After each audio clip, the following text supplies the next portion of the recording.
Welcome to the deep dive. Ever feel like you're just spinning your wheels, working harder, pushing growth, but the profits, they just don't seem to follow? Well, today we're looking at 3 money leaks killing your profits. And these aren't always obvious things, you know? They're subtle, hidden drains. Exactly. They can be really quiet, just siphoning things off without you even noticing. Right. So our mission here is to give you a quick, sharp look at these issues, and importantly, give you some things you can actually do about them, like right away. Yeah, and it's amazing how long these can go unnoticed.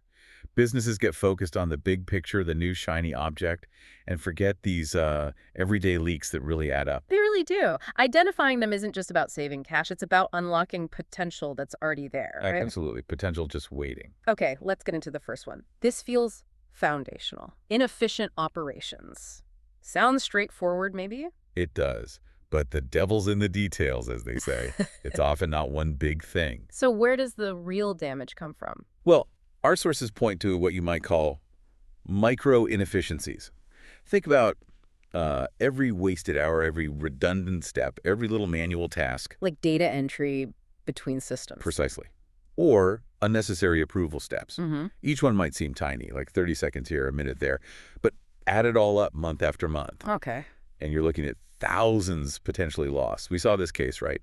A team spending like 20% of their time just copying info between spreadsheets that didn't talk to each other. 20%. Wow, that's a huge drain. Just vanishing productivity. It really is. Just part of the job, people think. So for you listening, what's a practical first step here? How do you even start finding these? Okay, simple action. Take one process this week, maybe invoicing or how you schedule things or track inventory, just one, and ask yourself, can this be automated? Can it be simplified? Can we just stop doing part of it? You'd be surprised what you find. Just focusing on one thing. I like that. Okay, so you start tightening up the internal stuff.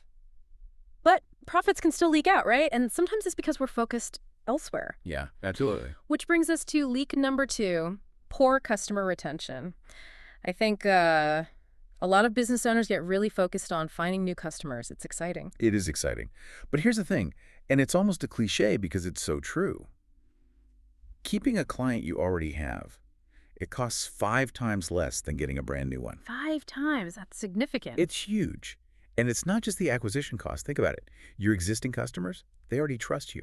They tend to buy more often. Right, a higher lifetime value. Exactly. And they become your best marketers. Word of mouth, referrals. You can't really buy that authenticity. Neglecting them is like choosing the harder path on purpose. It really is like leaving gold on the table. So how can you, the listener, start tapping into that gold mine you already have, like today?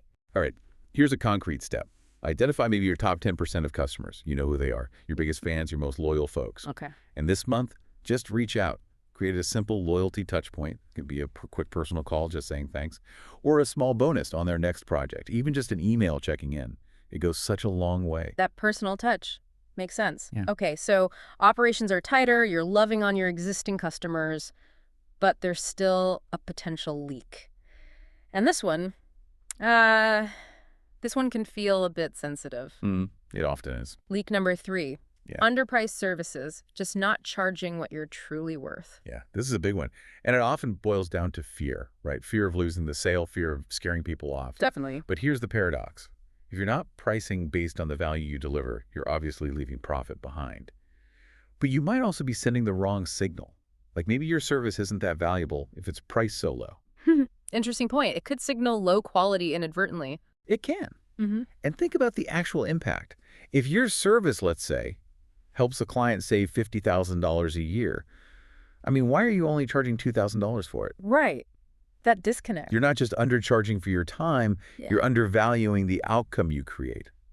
And that's a tough mental hurdle sometimes. It really is. So for your action step here, how do you start to bridge that gap? How do you build that confidence? Okay, pick one core service or offering. Just one to start. And really analyze it. Don't just look at your costs or the hours you put in. Look beyond the inputs. Exactly. Compare your price to the results, the tangible outcomes, the savings, the transformations you actually deliver for your clients. Be honest about that value. Okay. Then adjust your price upward where it genuinely makes sense. Own the value you bring. Right. So wrapping this up for you, the listener, we've covered 3 key shifts, really. First, Tighten up those operations, hunt down those little inefficiencies. Second, really focus on keeping your existing customers happy. They're your gold mine. And third, price your services based on the incredible value and results you deliver. Get confident about that. Any one of these can make a huge difference. Yeah, this whole deep dive really just underscores, it's not always about working harder, it's about working smarter.